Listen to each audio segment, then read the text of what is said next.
믿음의 적응력, 창세기 47장 1절에서 12절 말씀입니다.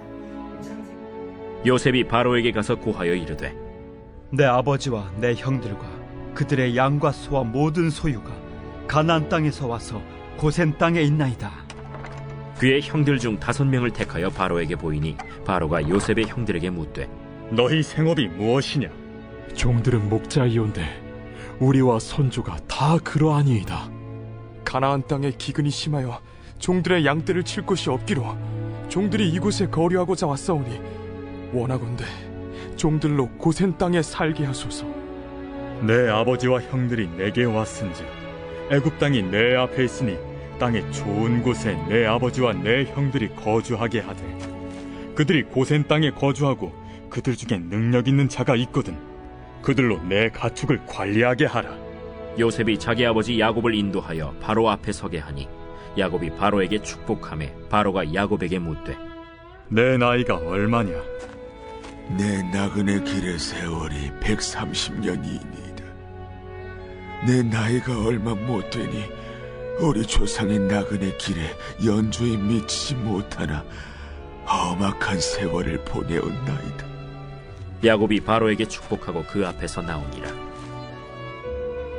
요셉이 바로의 명령대로 그의 아버지와 그의 형들에게 거주할 곳을 주되 애굽의 좋은 땅 라암셋을 그들에게 주어 소유로 삼게 하고 또 그의 아버지와 그의 형들과 그의 아버지의 온 집에 그 식구를 따라 먹을 것을 주어 봉양하였더라.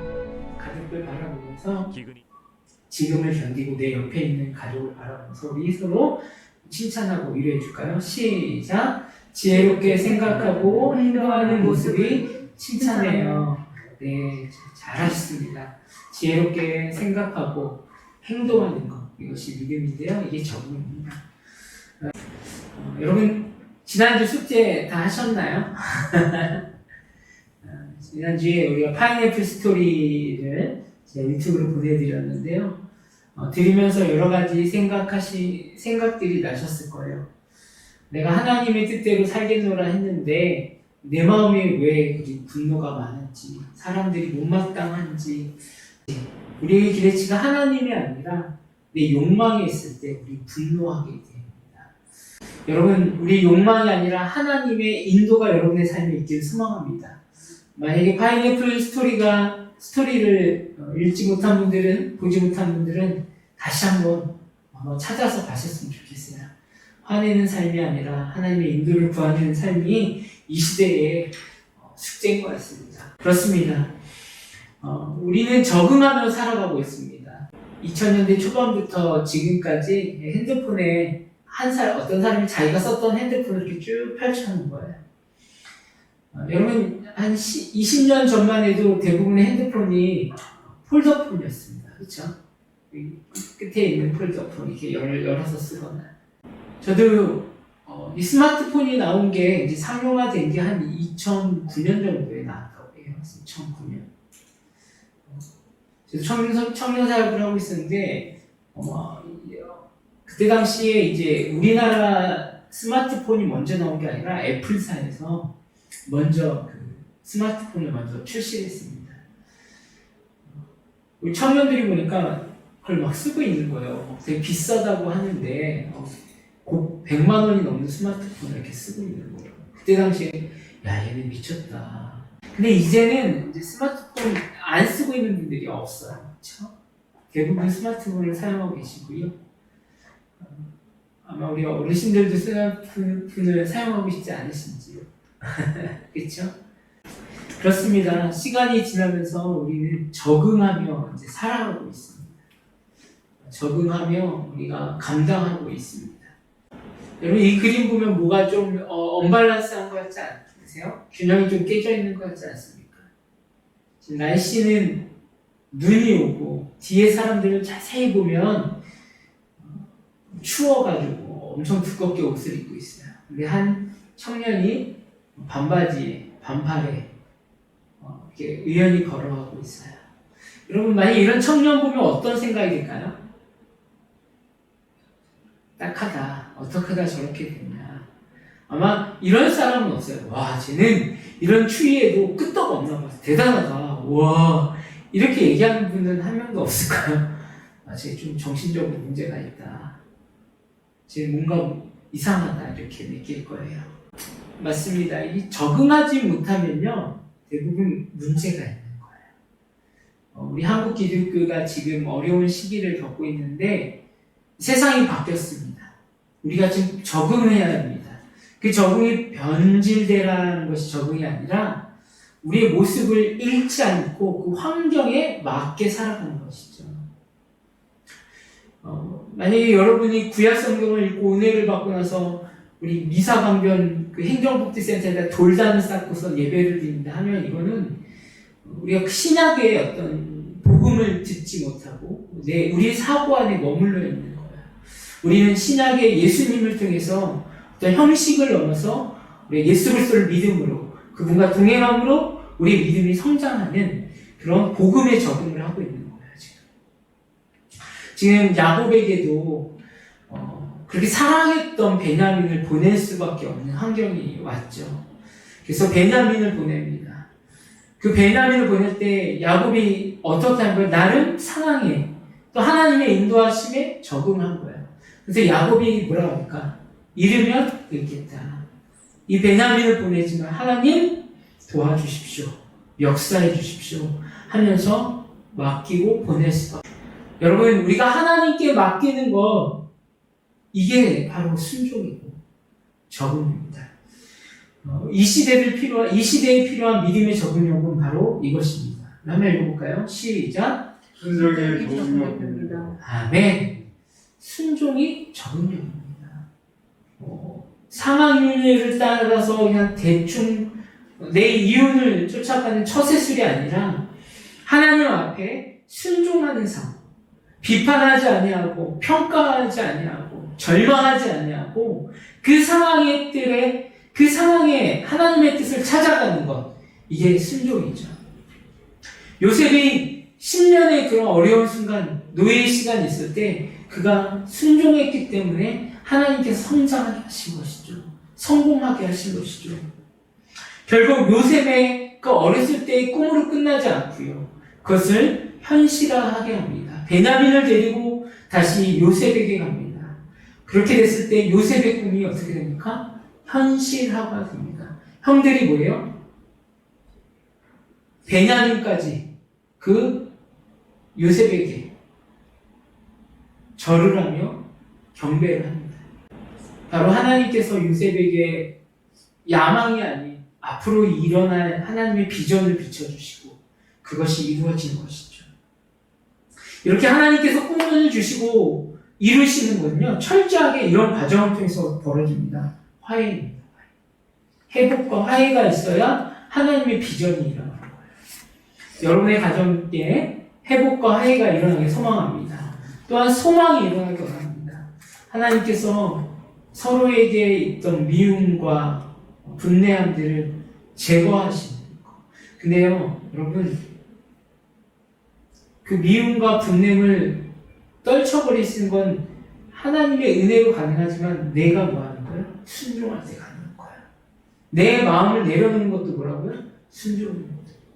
우리 순종을 뭔가 만번 천번 반복적으로 뭔가 해서 얻어내는 종교적인 것이라고 생각하는데요, 아닙니다. 순종은 우리가 주님께 마음을 바치며 내 안에 있던 쓴뿌리를 제거하는 것이죠.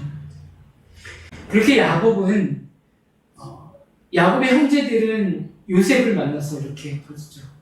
그러나서 야곱의 아들들이 야곱에게 가서 아버지에게 이야기합니다. 아버지, 이제 우리 형제 요셉이 살아있습니다. 아버지가 죽을 줄만 알았던 그 아들이 살아있습니다 하면서 이제 야곱을 데리고 오라고 합니다.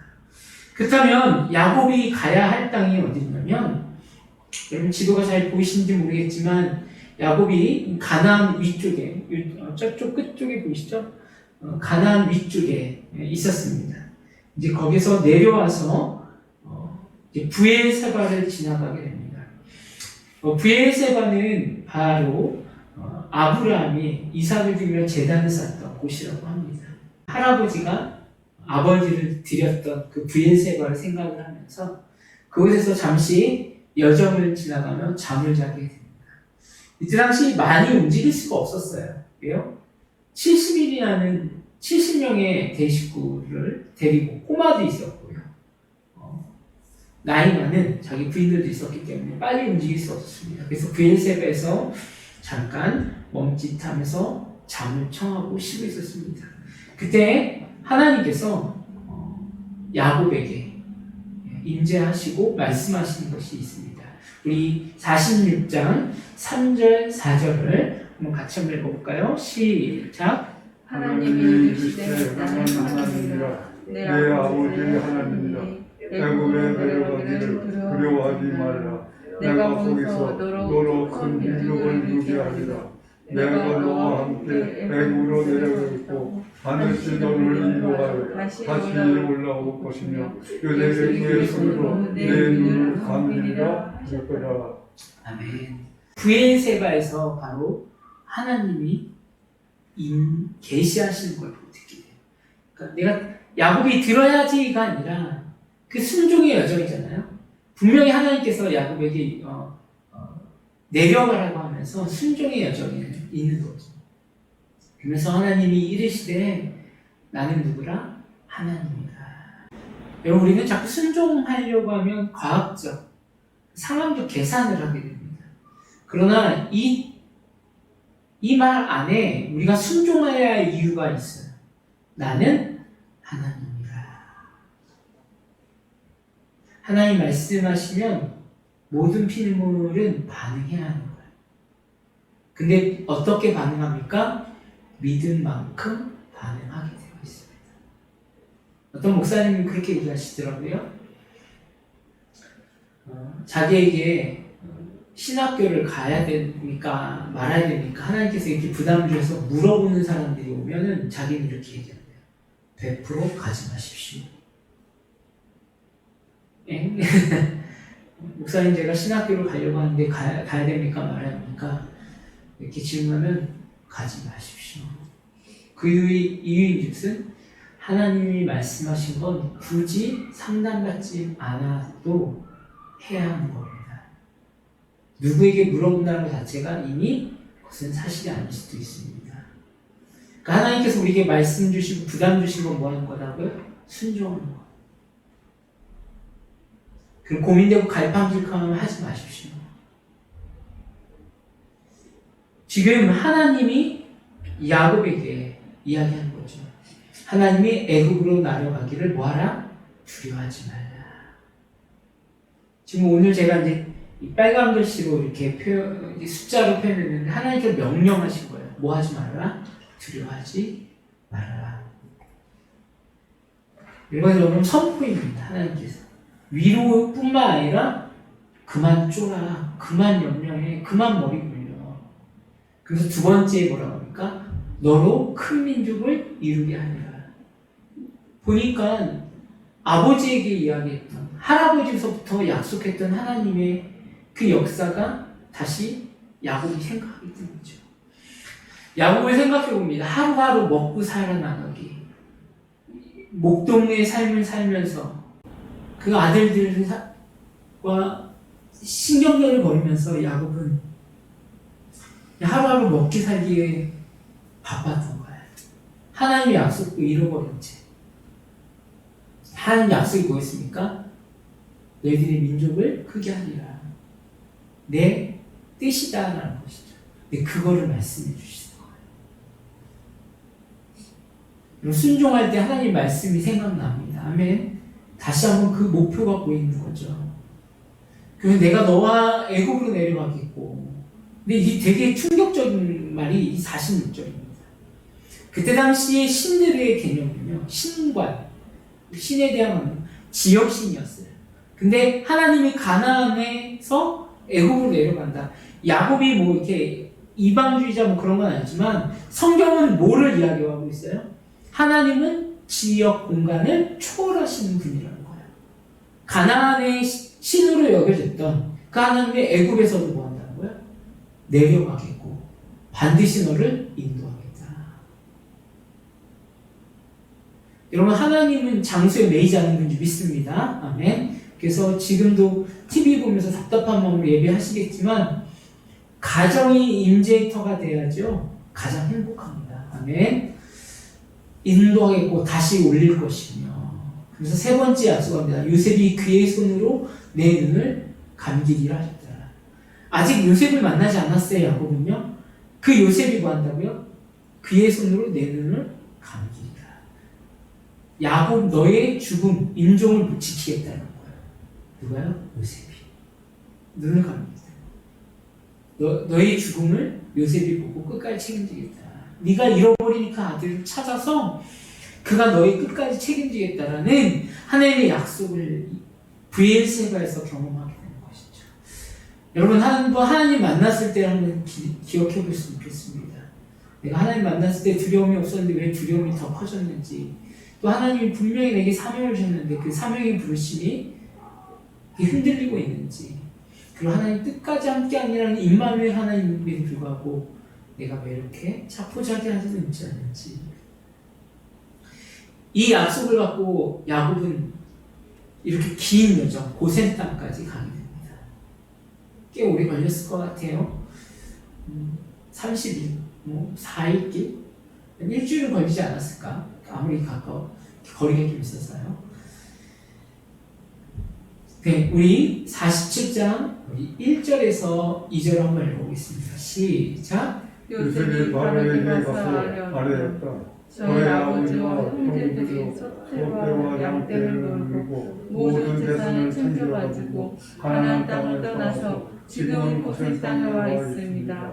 요셉은 형들 가운데서 5사람을 뽑아서 바로에게 소개하였다. 네, 요셉이 이제 형 다 만나고 야곱을 다 만나고, 그래서 46장에는 어떤 장면이냐면 내가 앞으로 이렇게 할 거니까 형님들은 그렇게 말을 하십시오. 계략이 아니라 계획을 세웁니다. 요셉이 이렇게 바로 앞에 간 이유가 있습니다. 요셉은 형제들에게 온전한 땅을 선물해주고 싶었던 거예요. 가나안의 떠돌이처럼 이렇게 살았던 그런 것이 아니라 그 땅을 허락받고 쓸 수 있도록.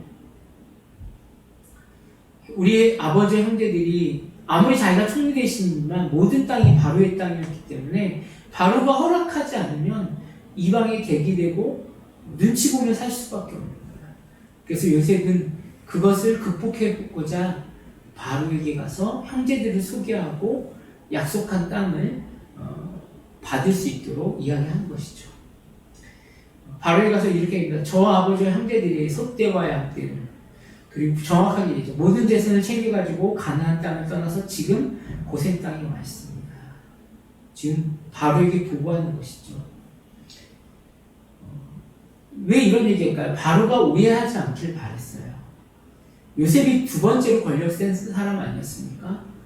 요셉이 자신의 식구들을 갖고 와서 자신의 힘을 기른다, 이렇게 반란의 어떤 징조가 아니라 이런 기근 때문에 이 가난한 우리 형제들이 와서 이 고센 땅에서 살고자 합니다. 그러면서 요셉은 5사람을 뽑아서 바로에게 소개합니다. 여러분, 그 요셉의 형제들의 모습이 깔끔하고 화려했을까요? 아무리 옷을 바꿔 입혀도 이집트 사람들과는 다른 모습을 하고 있었던 거죠. 이방인의 모습을 하고, 히브리 사람의 모습을 하고 있는 거죠. 우리 47장 3절 4절 한번 읽어볼까요?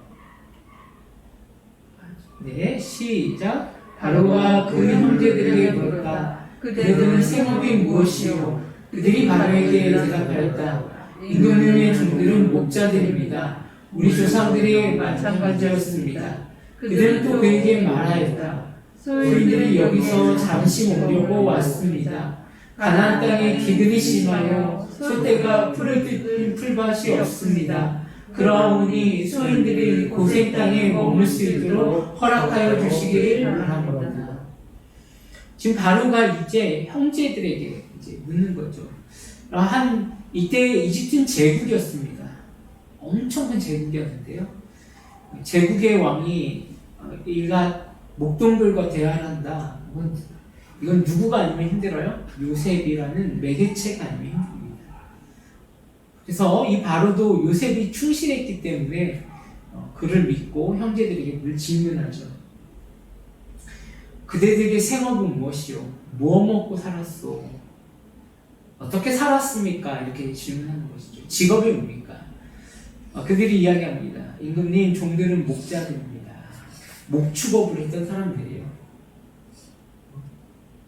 팔기도 하고 기르기도 하고 또 잡아서 시장에 이때는 목자들은 납품하는 것뿐만 아니라 이렇게 잡는 일까지 했기 때문에 이때 당시 이집트 사람들은 목자들을 되게 낮은 직업군으로 봤다고 합니다.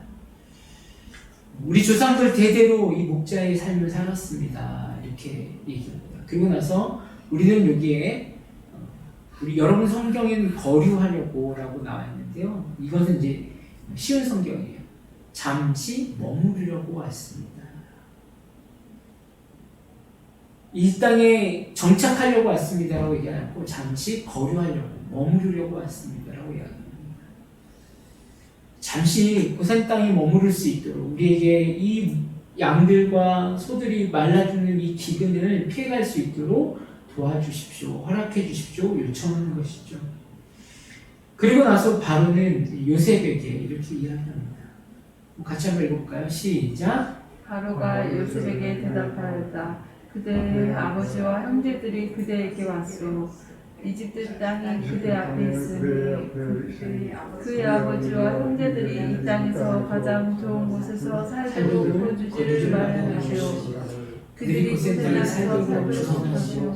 형제들 가운데서 특별한 능력이 있는 사람들은 그대가 알며 그들이 나의 짐승을 맡아 돌보도록 하시오. 바로가 참 배려가 있는 사람이었던 것 같아요. 그래서 요셉이가 너가 할 수 있는 권한을 사용해서 내가 허락하니까 고센 땅에서 가장 좋은 곳에 살도록 거주지를 마련해 주어라 이렇게 얘기합니다.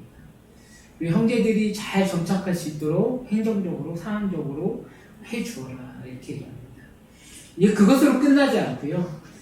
너희 형제들이 목축업을 하고 있다고 하고 했으니까 요셉을 보니까 요셉이 뭐예요? 충성된 사람이었어요. 자기가 하고 있는 일들의 열매를 맺고 게으름 부리지 않는 사람이고 너희 형제도 그럴 거라 생각하면서 특별한 능력이 있는 사람들을 그대가 알면 너희 형제 중에서 그런 능력이 있는 사람이 알면 뭐라고요? 나의 짐승을 맡아 돌보도록 하여라. 여러분 만약에요 그 이집트의 지방 관리나 뭐 요셉과 비슷한 힘을 갖고 있는 사람이 그 고센 땅에서 정착하고 있는 이스라엘 백성을 보내서 야 너희들 뭐 하는 거야? 이 큰 무리와 큰 이 소와 양떼를 기는 거 누구의 뜻대로 하는 거야? 그래서 막 이렇게 질투도 할 수 있고 시비를 걸 수도 있습니다. 그때 이런 목도들이 이거 우리 그냥 바로가 허락해서 하는 거야 라고 하면 거짓말 막 이렇게까지도 또 의심할 수도 있어요. 근데 뭐예요? 이 말 한마디면 그들도 돌아갈 수 있었겠죠. 야 우리는 바로의 짐승들 돌보는 사람들이야. 우리는 바로의 명령을 받고 하는 거야. 이렇게 이야기하면 그 누구들도 그 땅에서 하는 거에서 시비 걸 수 없는 거죠. 바로는 그것까지도 생각했던 것 같아요. 그러니까 어마어마한 선처인 거죠. 요셉도 그렇고 바로도 그렇고 이스라엘 백성이 이집트에 내려온 것은 노예로 간 것이 아니에요. 뭐예요? 요셉과 같은 직업도 역할을 감당할 수 있는 바로의 계속 중요한 인물 사람들로서 갔다는 것이죠. 그러나 이 아름다운 시기를 지나서 400년 후에는 이스라엘 백성이 노예가 됩니다. 근데 왜 노예가 돼요? 바로와 이스라엘 백성, 요셉과의 언약을 기억하지 않는 또 다른 파라오, 바로 왕이 히브리 사람들 질투할 때 그들이 노예가 되는 거죠. 좀 제가 보여줄 그림이 보시고 여러분 좀 생각을 많이 할 수 있는데 요즘에 사람들이 이야기하는 거예요. 야, 역시 교회스럽다. 교회니까 그럴 수 있어요. 그래서 또 어떤 분은 이런 얘기 한다고 했더라고요. 너는 교회 다니는 사람들처럼 이야기하니? 여러분, 이게 지금 우리에게 어떻게 다가올까요? 지금 코로나 시대에 기독교인들에게 교회가 실망을 주면 역시 교회스럽다. 그리고 이기적이고 자기 주관적인 이야기를 하면 야, 넌 어떻게 교회 다니는 사람들처럼 이야기하냐? 근데 이러한 분위기 뉘앙스가 맞을까요? 지금 우리는 적응을 못하고 있는 거예요. 하나님 말씀에 순종하며 사는 이 적응력을 까먹고 그리스도의 모습이 지금 망가져 있는 거예요.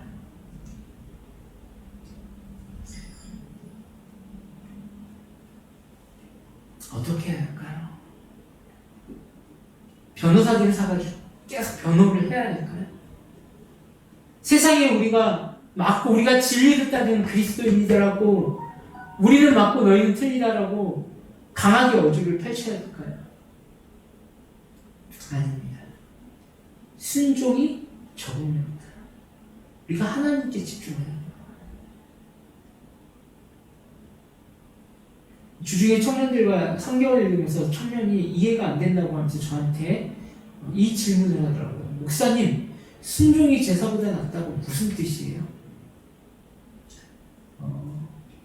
사무엘상 15장 22절에 나와 있는 이야기죠. 사무엘이 오기 전에 뭐예요? 사울왕이 블레셋과 전쟁을 나가기 전에 기다립니다. 1회를 기다려, 7일을 기다리는데 사무엘이 오지 않으니까 뭐예요? 미리 제사를 지내고요. 그리고 나서 사무엘이 도착을 합니다. 그러고 나서 사울과 사무엘의 갈등 중에 사무엘이 합니다. 왕이여, 순종이 뭐다? 제사보다 낫고 수양이 기업보다 더 낫습니다. 뭐예요? 당신이 지금 드린 제사, 전쟁에서 승리하고자 했던 어떤 조건적인 제사보다 뭐가 더 중요하다? 순종, 기다림이 더 맞다는 거.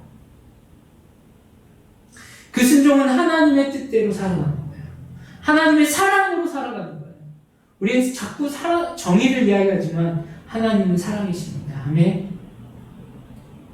이제 그리스도인들에게 과거에 우리가 정말 교인들은 역시 잘해, 칭찬받았어, 칭찬받으려고 했던 그런 생각이 싹 내려놔야 돼요.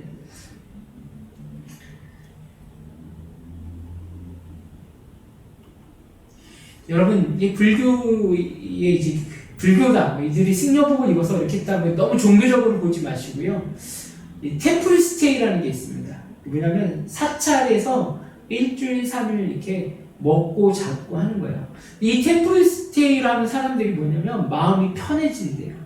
근데 이게 뭐 악한 영이, 뭐 사단이 뭐 이런 개념이 아니라 왜 템플 스테이를 갔다 오면 사람들의 마음이 편해질까요? 이유는 단순해요. 잡념을 버리고요, 생각을 안 하게 만들어요. 템플 스테이 가서 노트북 갖고 뭐 이렇게 업무 부재 못하게 자신이 했던 거 다 끊어버리고 속세와 끊는다 뭐 이런 생각으로 이 템플 스테이를 하면 꼭 하는 게 있는데 뭐냐면 마당 쓰기를 시킵니다. 노동과 마당 쓰기, 잡초 뽑는 거와 마당 쓰기. 왜 할까요? 여러분 보면은요, 우리 사람들이 정서가 되게 각박해졌잖아요. 이유 중에 하나가 아파트 생활을 하면서 그래요. 생각을 해서 우리가 마당이 있고 골목이 동네가 있을 땐 마당 쓰는 분들이 있었어요. 그렇죠? 마당을 쓰면서 옆집한테 인사도 하고, 아유 안녕하세요, 잘 지냈어요? 아유 누가 이렇게 쓰레기를 버렸어요? 이게 누가 이렇게 했어요? 하면서 인사하는 사이가 사실 있었거든요. 그리고 깨끗해지면 기분도 좋잖아요. 근데 이 아파트 생활을 하거나 어떤 그런 오피스텔 생활을 하다 보면 그런 게 없어요. 문을 잡고 내 공간을 보호해야 되는 거예요. 아무도 못 들어. 여러분 설거지 하면 기분 좋잖아요. 힘들지만 그러니까 이 마당을 쓴다는 건 뭐냐면 잡념을 쓰려고 해요. 이건 이제 훈련 중에 하나예요. 우리 그리스도인들도 필요한 것 같아요. 과거에 내가 안고 끙끙댔던 거를 십자가 복음으로 이제 떨쳐버려야 되는 거예요. 그 예전의 모습 버리고 새 모습으로 이제 우리가 가야 되지 않을까. 오직 그리스도의 그 사랑 안에서. 그러면 순종하기 위해서는 새 모습을 바라봐야 합니다. 그것이 뭐냐면 바로 믿음의 적응력은 두 번째로 이러한 태도를 갖고 있어야 됩니다. 읽어볼까요? 시작. 복음의 정체성을 가지고 적응해야 합니다. 복음의 정체성을 갖고 적응해야 합니다. 지금까지는 요셉과 바로, 형제들과 바로 이렇게 대화가 됐는데요. 이제는 아버지 야곱과 바로의 대화로 이어집니다. 우리 7, 8절 9절 한번 읽어볼까요? 시작. 바로가 야곱에게 묻되 내 나이가 얼마냐? 야곱이 바로에게 아뢰되 내 나그네 길의 세월이 130년이니이다. 내 나이가 얼마고 되니 우리 조상의 나그네 길을 연주해 시키는 사람이 험악한 세월을 보냈었나이다 하고. 이 바로가 야곱을 봤을 때 한 노인이 옵니다. 근데 이 노인이요 건강하지 못해요. 여러분 생각해 보세요. 믿음의 삶을 살기 시작한다고 할 때 아내 집을 떠나서 또 형 에서를 만날 때 관문이 어디였죠? 야복강 나루터입니다. 야복강 나루터에서 야곱은 다리가 다칩니다. 근데 그 다리가 낫다라고 성경이 이야기합니까? 아니요. 불편하게 야곱은 오래 살았어요. 그리고 그 쩔뚝쩔뚝하는 모습으로 바로의 모습을 봅니다. 바로의 눈앞에는 나이 많고 몸이 불편하고 약한 요셉, 야곱이 보였던 거죠. 그래서 이렇게 얘기합니다. 내 나이가 얼마냐? 야곱이 이야기합니다. 갑자기 나이를 이야기했는데 나그네 길의 세월. 나그네는 뭐예요? 정처 없이 떠돌아다닌 나이가 130년 살입니다. 우리 조상들 아브라함이나 다른 사람들보다는 조금 살았지만 우리는 나그네였습니다. 그리고 이 가나안 땅을 떠돌아면서 험악한 세월을 보냈습니다. 이렇게 이야기합니다. 야곱은 자신이 정착한 사람이 아니라 의도적으로 나그네라고 표현합니다. 이 나그네가 베드로 전서에 많이 나오죠. 고난받는 그리스도인들이 뭐예요? 너희는 우리가 가야 할 본향이 있는 나그네다. 우리의 본향은 천국이죠. 이 땅의 어려움에 대해서 뭐 하지 말라? 너무 힘들어하지 말라. 우리의 본향을 가기 위한 과정이라는 거예요. 여러분 지금은 본향을 가기 위한 과정이라 믿습니다. 아멘. 지금 야곱은 바로 자기의 정체성을 알아요. 복음으로 살아가는 우리는요, 이 땅에 집착하는 인생이 아니라 몸도 불편할 수도 있고 힘들 수 있지만 하나님의 땅인 본향에 가기 위한 나그네 땅을 살고 있다는 것이죠. 7절과 10절이에요. 근데 이 야곱이 그러니까 바로에게 하는 행동인데요. 7절과 10절 한번 읽어보겠습니다. 시작. 요셉이 자기 아버지 야곱을 인도하여 바로 앞에 서게 하니 야곱이 바로에게 축복하며 야곱이 바로에게 축복하고 그 앞에서 나오니라. 단순히 바로와 요셉의 대화가 그냥 몇 살 먹었니, 뭐 했니, 일상을 이야기하는 걸로 끝나는 게 아니라요. 사실 대화 처음에 뭐예요? 인사하면서 야곱이 바로에게 뭐예요? 축복하며. 이 축복을 하다는 것은 학자들의 의견이 많이 분분한데 인사하면서 왕에게 하나님의 가호가 있기 원합니다. 하나님의 블레싱, 다스림이 있기 원합니다. 이런 축복을 했다는 거예요. 그리고 이 대화가 끝날 즈음에도 뭐였고요? 야곱이 바로에게 축복하고 그 앞에서 나옵니다. 야곱의 어떤 대화와 삶의 여정이 축복하는 사람이라는 것을 보여주고 있습니다. 여러분, 우리의 정체성을 이야기하는 거예요. 복음의 정체성은 축복하는 사람이라는 거예요. 근데 어느 때부터 그리스도인들의 모습이 판단하는 사람이 되어버린 거예요. 이렇게 까칠한 사람이 됐어요. 여러분, 축복의 사람 되길 소망합니다. 아멘. 위로로는 모자라요. 하나님 이 형제자매에게 회복이 원합니다. 이 형제자매에게 세상이 줄 수 없는 하나님의 평강이 임하기 원합니다. 복음은 능력입니다. 복음은 행복합니다. 그 하나님의 사랑이 우리에게 있기 원합니다. 라는 이 축복의 마음이 다시금 우리에게 불인듯한 게 있어야 돼요. 여러분, 코로나가 지나가서 지금 이 교회의 모습이 많이 사회 평가받지만 우리가 승부할 수 있는 게 뭐냐면 그 하나님의 말씀을 따라하는 순종하는 하나님의 백성의 자세와 함께 축복하는 자들의 모습이 있어야 되는 거예요. 우리가 교회에 영혼들을 데려오는 것이 왜 데려왔어요? 교회 공간을 챙기고 우리의 힘을 자랑하는 게 아니라 축복하기 위해서 데려왔다는 거예요. 그건 너무나도 중요했어요. 그러나 그 정신을 잃어버린 거죠. 여러분의 입술에 축복이 다시 회복되길 소망합니다. 힘들어 못돼 아유 못해가 아니라 그럼에도 불구하고 그리스도인 냄새를 나타내셔야 됩니다. 기도할 때 하나님이 하실 거야. 너 예수 믿으면 행복해. 예수님이 너와 함께 하셔. 우리는 자꾸 평가에 우리가 눌려있는데 여러분 그 능력이 많이 있어요. 초대교회의 문헌을 보니까 이렇더라고요. 초창기 그리스도인들은요 어린아이들이나 여자들이나 믿는 종교를 기독교라고 했대요. 왜냐하면 그리스 이 제국 아닙니까? 거기에 이제 초대교회가 세워졌잖아요.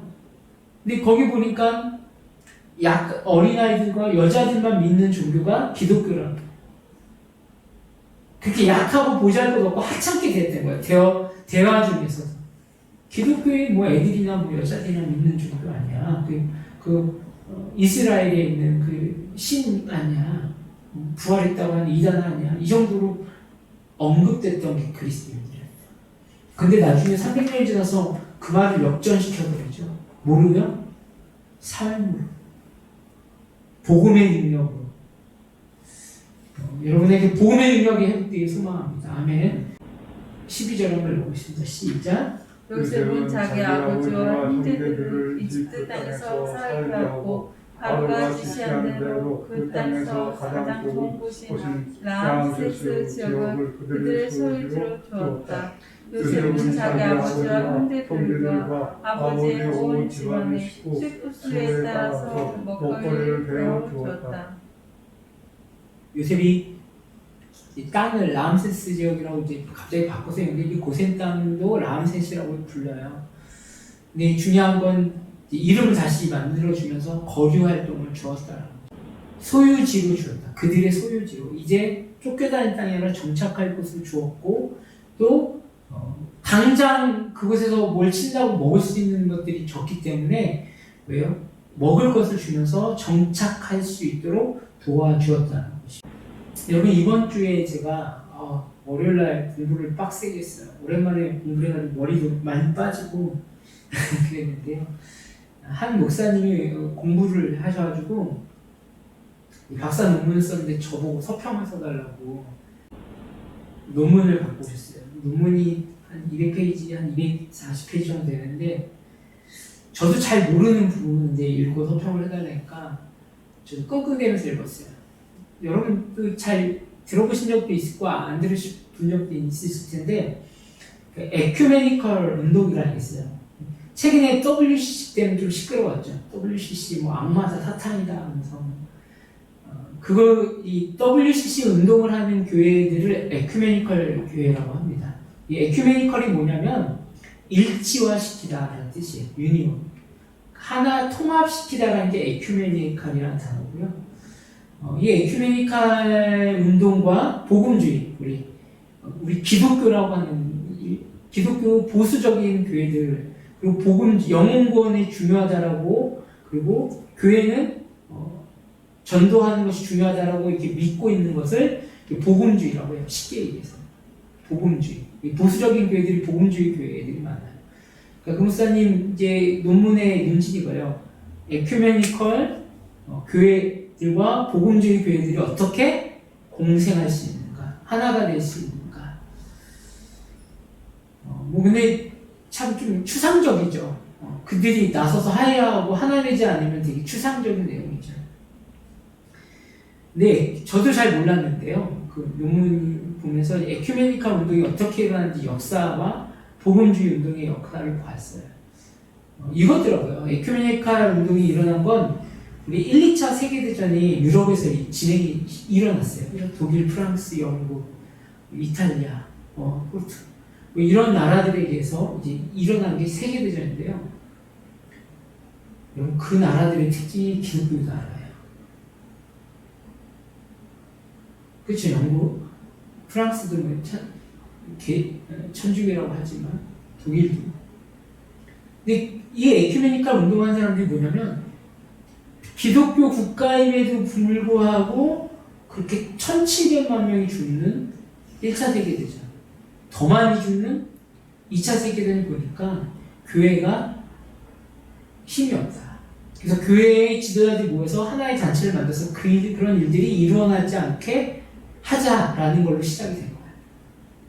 왜냐하면 전쟁이 일어나는데 교회는 너무 무능력하고 하나 되지 않고 그 전쟁을 벌이는 정치인들의 미치광이들이 그냥 아무것도 못하는 모습이니까. 그래 나와서 시작이 됐는데요. 사실은 1차 세계대전 전에 있었는데 그 WC가 모태는 있었어요. 근데 아무 힘도 못 발휘하고 전쟁을 방치해요. 또 2차 세계대전도 방치해요. 그러니까 이 에큐메니칼 운동하는 사람들은 그래도 자꾸 만들어서 세계적으로 우리가 하나가 돼야지 어려움이 없다. 그래서 이 WC 에큐메니칼 운동하는 게 정의와 사랑과 평화와 화평 이런 단어를 많이 씁니다. 정의의 하나님 회복하소서, 소망의 하나님 일어나게 하소서 이런 게 뭐냐면 그런 역사적 그 전쟁의 끔찍함 속에서 일어났기 때문이에요. 저는 어떻게 보면 의미는 있어요. 복음주의는 이제 교회를 우리나라가 사실 복음주의 교회들이 많이 성장하는 나라 중에 하나예요. 전쟁 이후에 이제 잘 살아보고 성장해보고 아름답게 살아보고 우리 이제 과거 잊고 살아보자 이러한 어떤 의지가 복음주의와 하나가 됐다는 거죠. 제가 왜 이것을 얘기하냐면 어떤 조직이나 이런 운동이 있는다고 해서 중요한 게 아니라 그렇게 살아감이 필요한 것이죠. 또 하나의 이야기로 끝난다면 교회는 무기력해지게 될 것이고. 제가 사진을 하나 더 준비했는데요. 사실은 이 첫 번째 그림은 인터넷에서 따온 그림이에요. 하나님께 묻고 순종하는 것.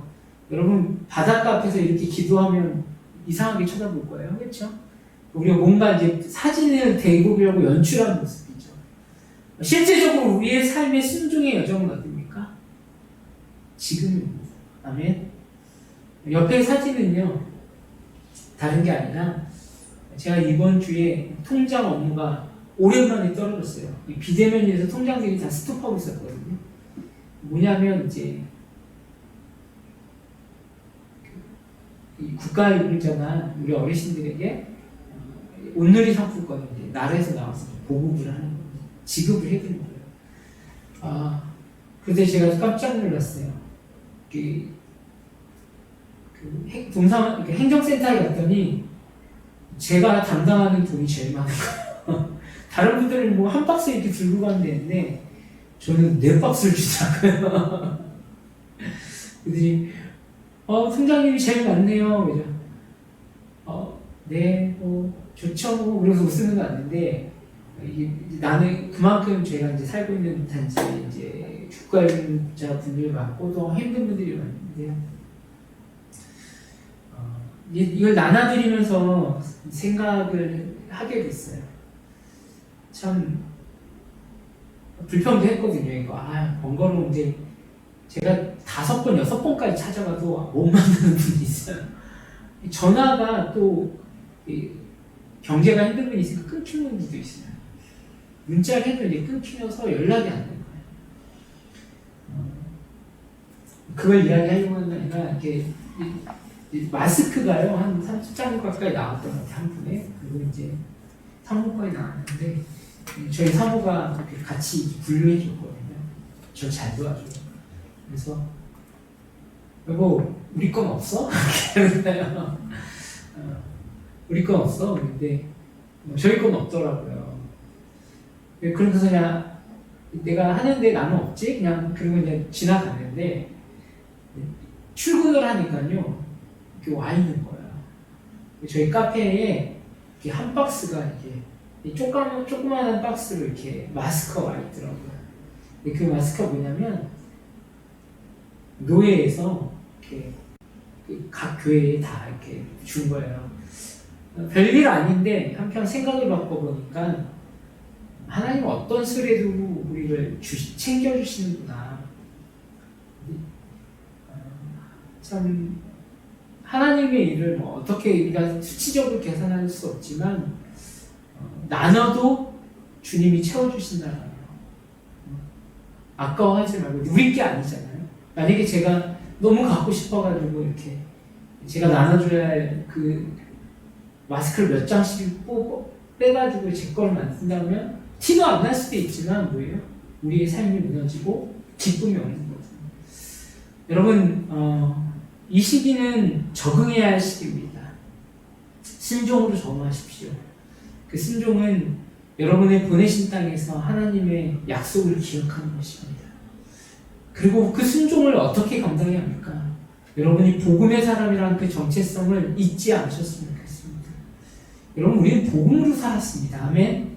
복음의 영광을 바라며 살았습니다. 눈치 보는 게 우리의 모습이 아닙니다.